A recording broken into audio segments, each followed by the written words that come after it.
Hello again, thanks for joining me.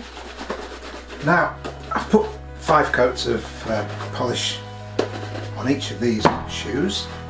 So the next step for me is to add a little bit of polish and a little bit of water right the way across them. And that's what I'll do while I tell you about reason 12 for polishing your shoes.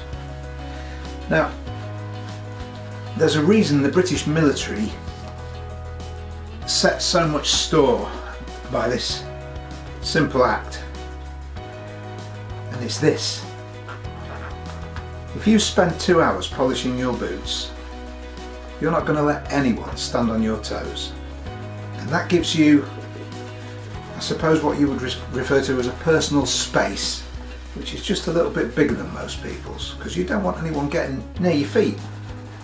And that gives you presence. If you're in a room with presence like that, people say, "Oh, look at his military bearing. You look bigger than you are, you look stronger than you are." And you're already big and strong because you're a soldier.